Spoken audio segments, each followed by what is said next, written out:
ሰላም እንዴት አላችሁ ተመልካቾቼ? ሜላት ነኝ። ዛሬም ተመልሼ በአዲስ የምግብ ስራ መጥቻለሁ። ለዛሬ ደግሞ ይዤላችሁ የመጣሁት የጎመን በድንች ሰላጣ እንደ አይነት አቅርበን ከወጣችን ጎን ልንመገበው የምንችል እንዲሁም ደግሞ ከሌላ ነገር ጋር አቅርበን ልንመገበው የምንችል ቆንጆ ሰላጣ ነው። እንዴት ነው የጎመን በድንች ሰላጣን መስራት የምንችለው የሚለውን ነገር አብረን ያለን አብራችሁኝ ነው። ለድንች በጎመን የሚያስፈልገን ሰላጣ ጎመን ያው ሁሌ እንደምላችሁ የምትፈልጉት አይነት ጎመን ማዘጋጀት ትችላላችሁ። በተለይ ኢትዮጵያ የምትኖሩ ሰዎች ጠይቁኛላችሁ የግድ ነው ወይ ኬል የሚባለው ጎመን ሁሌ የምታቀርቡልኛላችሁ። እኔ ሌላ አማራጭ በቅርብ ስለማላገኝ ነው። እናንተ ደስ ያላችሁን የሚጣፍጣችሁ አይነት የጎመን አይነት መጠቀም ትችላላችሁ። በመቀጠል ድንች፣ ሽንኩርት፣ ሎሚ፣ ነጭ ሽንኩርት፣ ቃሪያ፣ ቁንዶ በርበሬ፣ ሰናፍጭ፣ ጨው እና ዘይት ናቸው። ስራዬ ሲጀምር ማረገው በቅድሚያ እዚህ ጋር ውሃ ጥጃለሁ።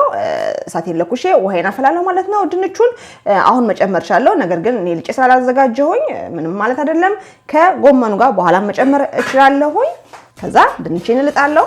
እዚህ ጋር የቀነጠስኩት ጎመን አለኝ። ጎመኔንም አጥቤ አዘጋጅቼ ይዤ እመጣለሁ። ከዛም ውሃዬ እንደዚህ ሲፈላልኝ ጎመኔን አምጥቼ እንደዚህ ጨምራለሁ።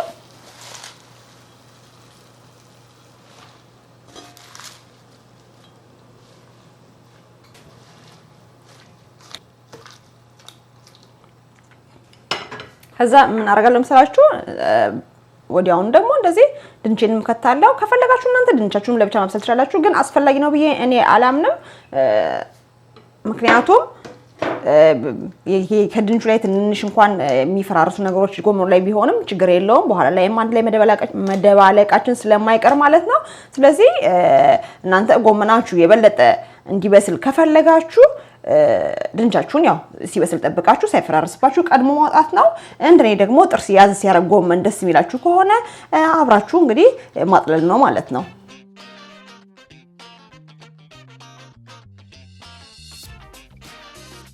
ይሄው እንግዲህ እንደምታዩት ድንቼና ጎመኔን እንደዚህ አብስዬ ይዤ መጥቻለሁ። ከዛ የሚቀጥለው ስራ የሚሆነው እንደዚህ ጎመኔን አወጣና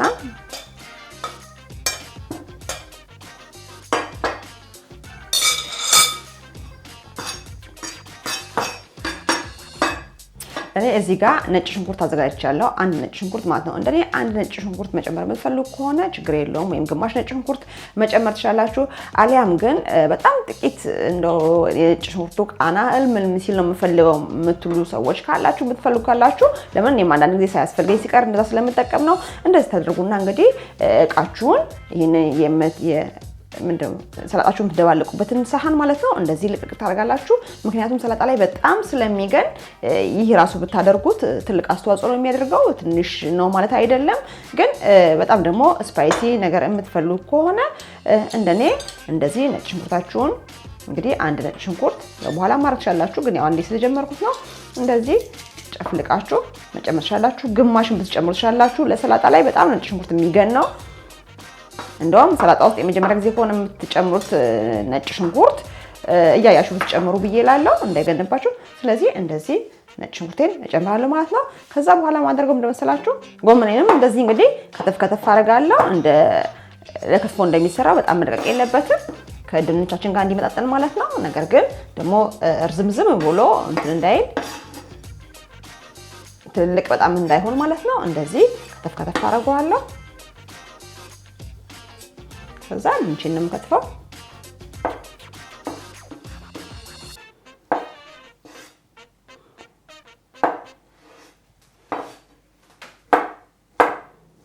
እንደዚህ በአራት ማዕዘን ከትፈዋለሁ።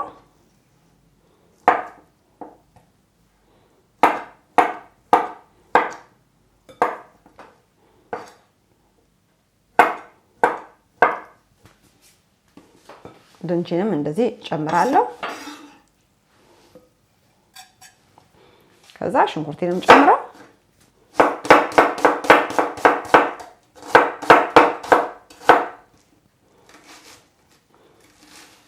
ድቅቅ አድርጌ ከትፌ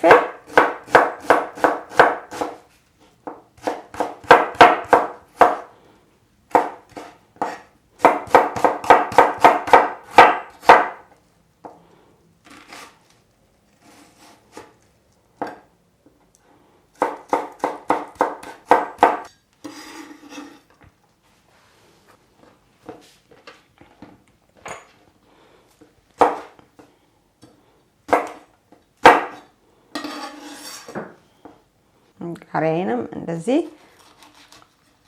ሰንጥቅና ደቀቅ አድርጌ ክትፈዋለሁ። እሱንም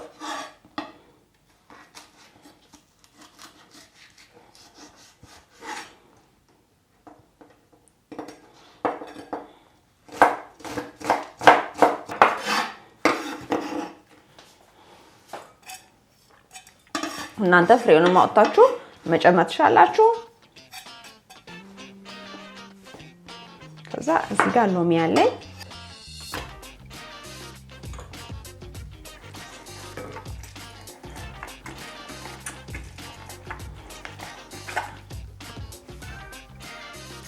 ሎሚ ውሃ ካለው ግማሽ እንደዚህ ይበቃኛል። እያየን ባይሆን እንጨምራለን። ከዛ የሚቀጥለው ስራ የሚሆነው እዚህ ጋር ጨው አዘጋጅቻለሁ። ጨውን እጨምራለሁ። እዚህ ጋር ቆንዶ በርበሬ ያለኝ ቆንዶ በርበሬ እንደዚህ እጨምራለሁ። እዚህ ጋር ስናፍጭ አዘጋጅቻለሁ። ስናፍጭ እንግዲህ በሙቅ ውሃ ይበጠበጥና ለትንሽ ሰዓታት ብታቆዩት የተሻለ ነው። አሊያም ወዲያውኑ መጨመር ትችላላችሁ። ግን የሚሰነፍጠውና ትክክለኛውን የስናፍጩን ጣዕሙን የምታገኙት ማለት ነው ትልቅ ለየት የሚያደርገው ጣዕም የሚገኘው እንግዲህ ትንሽ ተበጥብጦ ሲቆይ ነው። ስለዚህ እኔ እዚህ ጋር የተበጠበጠ ስለነበረኝ የተበጠበጠውን ይዤ መጥቻለሁ ማለት ነው። ለሌላችሁ ግን እንደዚህ ስናፍጩን በሞቅ ውሃ በጥጣችሁ ለጥቂት ሰዓታት ብታቆዩት ከዛ በኋላ መሰንፈጥ ይጀምራል። በቆየ ቁጥር ካልነፈሰበት የመሰንፈጡ ኃይል እየጨመረ እየቦካ ስናፍጩ ይሄዳል ማለት ነው። ስናፍጭ ከሌላችሁ ሰላጣው መሆን አይችልም ማለት አይደለም። ያለ ስናፍጭ መስራት ትችላላችሁ። የስናፍጭን አበጣበጥ ደግሞ ማየት የምትፈልጉ ሰዎች ካላችሁ ወደ ኋላ መለስ ብላችሁ ሌሎች ቪዲዮዎችን ብታዩ ታገኛላችሁ ማለት ነው። የአዚፋ አሰራር ብዬ የለቀቁት ላይ ያለ ሌሎች ሰላጣዎች ላይም አንዳንድ ቦታ ላይ የጨመርኩባቸው ቦታዎች አሉ። እዛ ጋር ሄዳችሁ እንግዲህ ማየት ትችላላችሁ። ወይም ደግሞ ሊንኩን ፈልጌ ከታች አስቀምጥላችኋለሁ። ስለዚህ ምንድነው መሳችሁ ማድረገው ስናፍጬን እንደዚህ እጨምራለሁ። ቆይ በጥቅል አድርገውና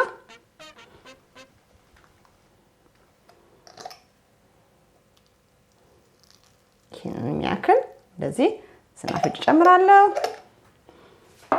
ከዛ ዘይቴን እጨምራለሁ።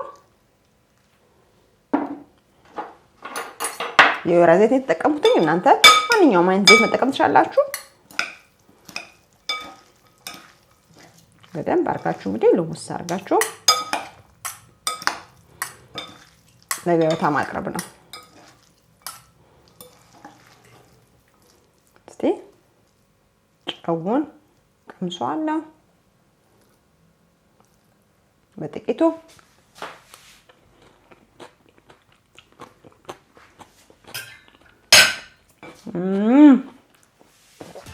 በጣም ቆንጆ ነው። ትንሽዬ ሎሚ ባረግበት ይበለጠ ሞቅ ይለዋል ማለት ነው ሎሚው። እኔ በጣም ደስ የሚለኝ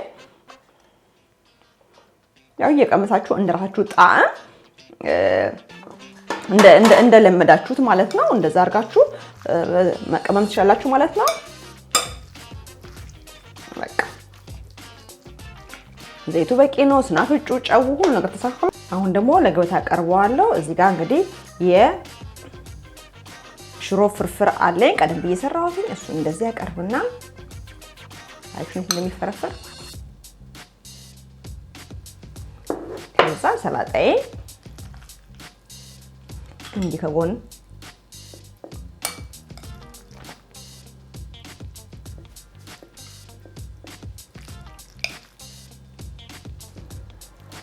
ያያችኋል።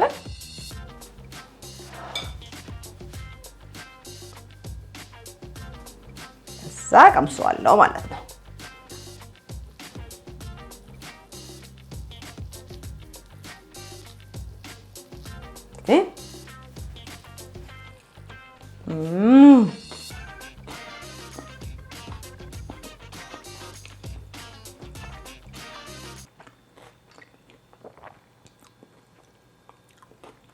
በጣም ቆንጆ አያችሁ። ስናፍጩ እንዴ በጣም አፍንጫ የሚሰነፍጣል። ምክንያቱም ስናፍጭ ብዙ ጊዜ ከቃሪያችሁ ጋር ከሎሚያችሁ ጋር ወይም ከጨው ጋር ማመጣጠን መቻል አለባችሁ። ጨው የሌለው ቃሪያ የሌለው ስናፍጭ እንደዚህ አድርጋችሁ ብትበሉ ወዲያውኑ አፍንጫችሁ ላይ ነው የሚመጣው። እንደገና ደግሞ ምን ስበላ ነው እንዴት አድርጌ ስናፍጬን በጣም እንዲሰነፍጥ ማድረግ ያለብኝ ብላችሁ ማሰብ መቻል አለባችሁ። ለምሳሌ እኔ እርቦኝ ከስራ መጥቼ እንደዚህ ሽሮዬን እና ጎመኔን ማጣጣም ፈልጌ በየ30 ሰከንዱ አፍንጫዬን ማየት አልፈልግም። ገብቷችኋል? እየተዝናናው አይደለም። እና ከሱ ጋር በደንብ ቆንጆ ሆኖ እንዴት ነው እንደምፈልገው አይነት ነው የሆነው። ይሄን ቶፒክ በሌላ ቀን በሰፊው እናወራበታለን።